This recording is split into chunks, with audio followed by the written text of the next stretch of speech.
Hello, my name is Dr. Chris Gentry, and I'm thankful for this opportunity to get to talk to all of you here on the topic of the importance of play. I first want to thank IOHSK, the conference planners. I want to thank Dr. Ho-Sung So, for this opportunity to be able to share this with you. So, really grateful for this. I think the topic that I'm discussing goes well with the conference theme, cultivating healthy, physically active lifestyles. So I hope you enjoy this short talk. I think one of the things that really pushed this forward in me is the experiences through COVID and thinking about what does PE mean to me? What do I value in it?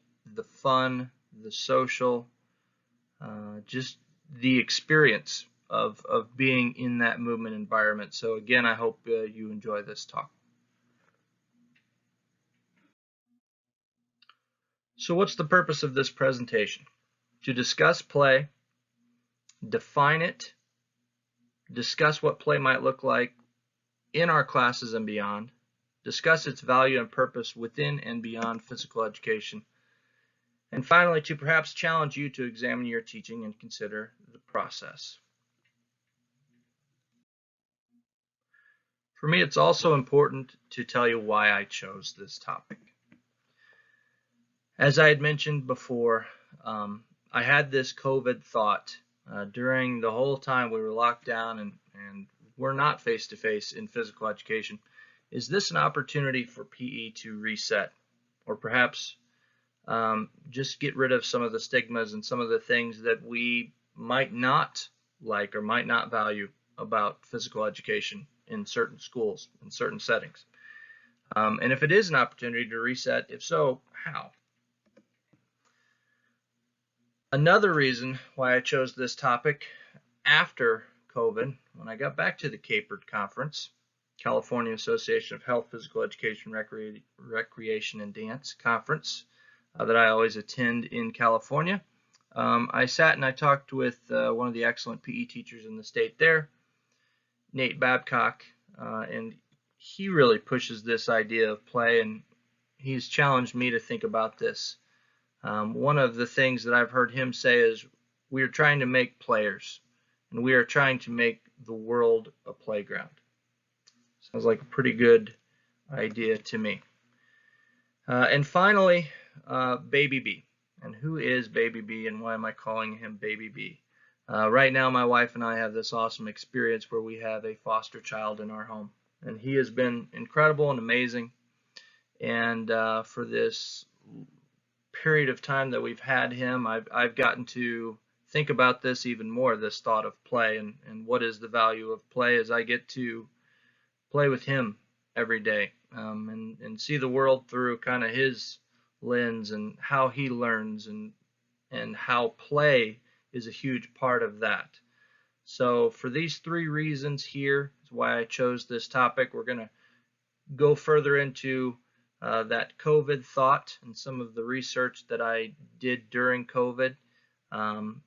Thank you again to Nate for kind of inspiring this as well. And then also we're going to get into Baby B later in this presentation.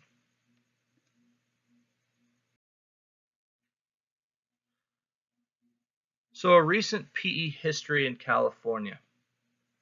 As I said, that challenge that I had in my mind about what do I value in physical education during that COVID experience. When I was working with CAPERD on a white paper called The Status of K-12 Physical Education in California During the COVID-19 Pandemic, a lot of findings were negative through that process. One of the key findings from this study is 53.5% of K-12 physical educators indicated limitations were placed on their ability to instruct. And I guess I should mention that there were 474 responses from teachers across the state at all levels, all districts. So we had a pretty good turnout in response of this, but teachers mentioned that there were limitations on their teaching. Now, I'm not going to read through all of those findings. You can take a look at it. You can also take a look at this document. The link is in my references at the end, or at least the article is listed in my references at the end. But that first key finding, that 53.5%, said that there were limitations placed on their ability to instruct. I thought that was one thing that was very interesting out of that, and perhaps that's something that gave us a mind to perhaps shift if we can't do all the things that we're used to. So a quote from the paper, and I think this is something that Dr. David Dom and I were working on as we were closing up the final paragraph of this. These couple sentences came out of this, and kind of all of this darkness that we were looking at through the bad experiences for PE during COVID. One of the things that we came up with to kind of finalize this paper in a positive way is the profession must rise from this uncertainty with renewed vigor to look for innovation and transformation in physical education. Perhaps we should consider the opportunity in front of us to make a positive, lasting change. Here comes play. So perhaps a shift or change is to focus on the process instead of just the product. Maybe we focus on the opportunity to play. Although we missed that social aspect during that COVID time, something did happen during PE. Teachers and students were forced to rethink physical education. Limited supplies and options sparked creativity, and they were forced to play in different ways than we might see traditionally in physical education. Teachers and students had to create their own games. One example of this, and one of my favorites that I had heard about, of the many I'd heard about, and many good ones, is just this idea of how do we use this space? I'm on a screen, all of these students are on this screen. How am I going to get them to move? How am I going to get them to be active? How am I going to get them to play? And this process, over perhaps the product, always, one of the teachers came up with the idea of Jedi Masters. So all of the students had their lightsabers, which were their noodles. The teacher had the lightsaber, and on one side of the screen was the teacher, and the teacher would be swinging his noodle, his lightsaber, and the students would respond. They would swing back, they would block, they would jump over, they would just enjoy and have a good time. There was no result, there was no this is the culmination, this is the end of the game. It was just the experience of trying to socially connect, trying to play, trying to experience in that space. Beyond that, students had to create their own dances and express themselves through movement and non-traditional activities. Students had to use their imaginations. In other words, they played and they focused more on the process. Perhaps this is something that we should keep. Perhaps this is something that we should more heavily focus on in physical education, that process. So what is play?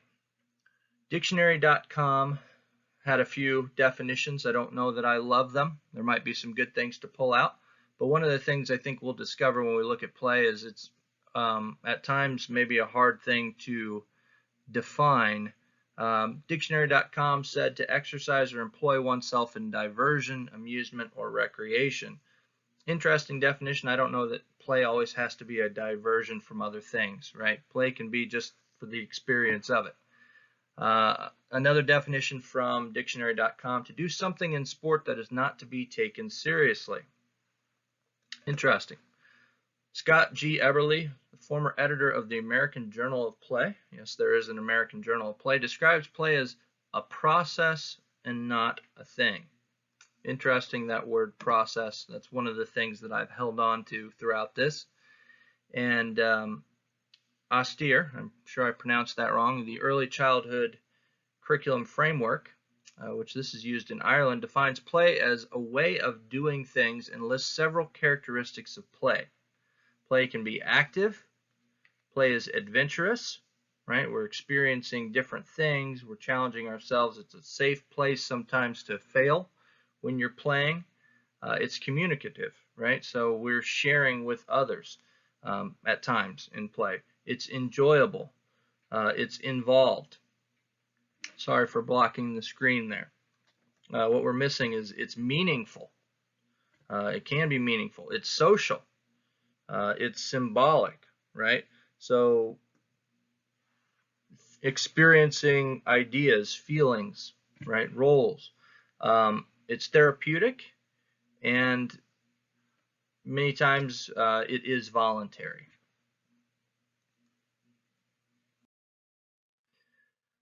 So challenging us to think back about when we used to play, because I find myself as an adult not playing very often, right? If I do play, it's in some kind of organized sport, if we want to term that as play as well, right? And there is always an outcome, there's always a focus. That's the way I love those things, right? But there are other things, there are other ways to play. Do you remember when you would see lines on a sidewalk, you would be through a crosswalk or whatever, and you did not try to step on the cracks, right? You were avoiding the cracks, or you were trying to stay on the white line, right? Activity does not have to be outcome based always. Does not also have to be boring or rigid. I think back then, when I think about not stepping on the cracks, when I think about exercising sometimes, and I think about the product, right? What am I trying to get out of this? Sometimes that takes joy away from that process. Um, at times when I'm on walks and I'm experiencing nature, I'm paying attention to the things around me. I'm making a game of it. Sometimes that can be an experience that is more enjoyable. And maybe that's something that we should consider when we're thinking about physical education as well. So providing experiences in PE and beyond that encourage play. When I look at this picture here and I look at a playground and I think about that, I think that there's opportunities for physical education to take an environment like that, to take the playground, to take a place that is for recess, and perhaps make that part of physical education. How can we play in this space? How can we experience this space? How can we give students opportunities in this space so that way when they are on their own, when they're in recess, when they're doing whatever they do at recess, perhaps they're thinking about playing, perhaps they're thinking about engaging that in different ways that they hadn't thought of. How do we move through it? What kinds of games can we create? So perhaps a unit, perhaps lessons that are actually focused on that playground and encouraging kids to play, encouraging kids to think about that space. Maybe that could be something valuable in physical education. Thinking about that process of just enjoying themselves in the space, keeping kids from sitting, keeping them active. That's a good thing that we should be pushing for. Perhaps spaces can also be colorful, right? Perhaps we can put lines down for kids. Perhaps we can put shapes down for kids, right? Perhaps that's going to be something that draws out that creativity in them. What kind of equipment can we provide? What kind of fun opportunities can we give them, right? So experiencing that play, not always focusing on the product. And then also, this is another thing that I heard from Nate Babcock. I liked this a lot, and I know he uses this in his PE program. I know he uses the space in the full school in his PE program. He said that stairs do not just have to be stairs, right? There's a whole bunch of different ways that we can move up and down them. There's different things that we can use that for when we're engaging in activity, when we are playing. So considering the spaces we have, challenging ourselves to use spaces in different ways, encouraging that play in our kids within PE and beyond. So one of the games that I really enjoyed doing when I did teach elementary physical education, and I think it applies well to this concept of play, is crossing the river, right? So using our imagination, right? Taking adventure, taking risks, that's some of the things that were mentioned in that curriculum framework that we looked at earlier related to play. So having the students imagine that picture that you see on the right, that river, right? Pretending the gymnasium has a river that they have to cross. Giving them ideas, perhaps, but also just giving them the opportunity to experience that space. So if I tell them that there's a river running down the middle of that gymnasium, or I set up cones and I set up a place where it's the water, where it's wet, how can they get across that, right? Can they use big hula hoops, imaginary rocks, big rocks that they can set down, and they can place those across, and then they can move through that space? Could they use small spots, right? Small rocks that they could get across that space. Just giving them that equipment to figure things out themselves, to explore, to play. What about jump ropes as fallen trees that they could be using to get across that river? What about if they had scooters as rafts and they had friends that would help them get across? That social aspect of playing, where one friend could be on the raft and they could toss that jump rope over, or that rope over, right? Pretending that's a rope over to the other side to their friend who could pull them across on their raft, right? So a game that doesn't have a focus on an end to it, a game that has a focus on enjoying the process, enjoying the play, enjoying the experience. So we can connect with each other, we can connect with the environment, we can connect with our imagination, the enjoyment, still staying active in that, but something that can be enjoyable for students that maybe other activities they wouldn't enjoy as much. So thinking about that play. Another place that we can have play in our schools, I think, and when we're thinking about beyond PE, is thinking about brain breaks, thinking about the classroom. We look at that rigid structure at times. And classrooms need to be an outlet for play as well, right? It needs to be a place where kids can move, kids can experience, kids can be social, kids can be adventurous and enjoy themselves. And I think PE teachers are the individuals that need to lead this push. So if we can teach brain breaks to the teachers, if we can encourage our students to create games within PE, within the classroom, to be able to share those with the teachers if they've created those games in PE that can be used in the classroom, those are going to be opportunities for our kids to be able to experience positive play in school.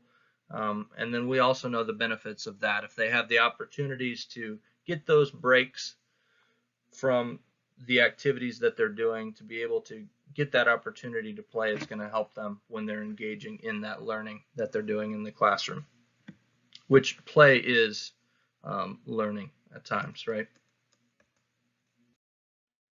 So the benefits of play for children and adults. What are some of the benefits that we see from engaging in such things? And yes, there are benefits of play for adults. Hopefully I'm getting that message through as well. It's not just for kids, something we should all hopefully want to do and be doing. Some of the things that it can do for us is it possibly can relieve stress, right? So as it said in the definitions, kind of an outlet, kind of an escape at times. It can be that, right? It can be something where, as Nate said, we're making the world a playground, right? So hopefully it can be something that relieves stress for us. It can improve brain function. When we talk about those brain breaks, as I had mentioned in the previous slide, giving kids an opportunity to move in that space, giving them an opportunity to get out of the desks, to play, to move around, it can improve that brain function. It can give them a better opportunity to focus on that learning and just to do better in that space. Improve connection with others. When we have that creativity, we have those opportunities to work with each other. That can be a huge thing. Encourages that creativity, as I said. And then also it can be something that prevents burnout. And I hopefully was making that point earlier, where exercise for me, exercise always wanted to be something with a ball, right? So I always wanted to be doing something with sports. Well, that's not as realistic as it was when I was in my 20s as now that I'm in my late 30s, right? So hopefully it can be something that those exercises that we do, that some of us find easy to do and some of us, like me, don't find as easy to do and don't want to do as much. I think certain things where if we're making games of it, if we're playing in that process, if we're enjoying the process instead of always focusing on the product, that can be a huge thing. So that can help prevent burnout for us. So going back to what I had mentioned early on in lessons learned from baby B, right? my experiences through COVID and thinking about what does PE mean to me, the fun, the social, and also the process, right? That play. Also Nate, right? That third thing that I listed was baby B, the foster baby that we have right now. So lessons learned from baby B about play. I decided to record some of the things that we had done on a recent Saturday for this presentation, to think about what was his day like, what is play for B, what does that mean for him. Exploring objects in his house and outside, right? So everything was a learning experience for him. He was active, he was adventurous, and he communicated with the environment, he communicated with those in the environment. Waving, pointing, making sounds, making faces with me. Great opportunities for us to have that social, right? And just for him to explore. Chasing, hugging, and petting our dogs. Sometimes the petting was a little bit of more of a slap. Kind of had to stop him on a few of those occasions, but he's experiencing them, right? And he's just experiencing his environment through that process. Laughing at most things, right? He's very happy, which I'm happy about. And then just learning through discovery, right? So those new experiences he gets, the things that he's exploring, that play that he's engaging in, that is helping him to just experience his environment. And I don't think that's unique to kids, right? I think that's something that we should be doing throughout life, right? Enjoying the play, enjoying the process, learning through discovery, experiencing, and I think that does prevent some of that burnout. So in other words, what he did is he played, right? All those things listed, he played. It is how he expresses himself. It's how he learns. It's how he grows socially. He was in the moment, and so was I in that moment, and that made it a lot of fun. So to summarize this, and hopefully this has been meaningful to you somewhat, I know it's not an in-depth conversation on some research that I have conducted. I just, as I said, decided to go a different route because I think this is something that for several years now, it's been something that's been on my mind, is something that I value. The fun, the social, the thinking about the process, right? Not always the product, thinking about the process, valuing play, just valuing that experience for what you're getting in that experience. So to summarize, to consider the process, play, be in the moment. Consider where and how play might be something that is valuable to the students' experiences in physical education, and perhaps it could be even beneficial for you. So I just really want to thank again the opportunity from Dr. So and the IOHSK planners. This was a great opportunity to just share something that I hope you'll find interesting and I hope you value. Here's the references for my talk today, and I'm happy to discuss anything with anybody that's interested. Again, my name is Dr. Chris Gentry, cgentry@csusb.edu. I guess I could have mentioned that at the beginning. Professor at California State University, San Bernardino. So I appreciate you all. I thank you for your time, and I hope that you enjoyed this, and I hope you enjoy the rest of the conference. Have a great day.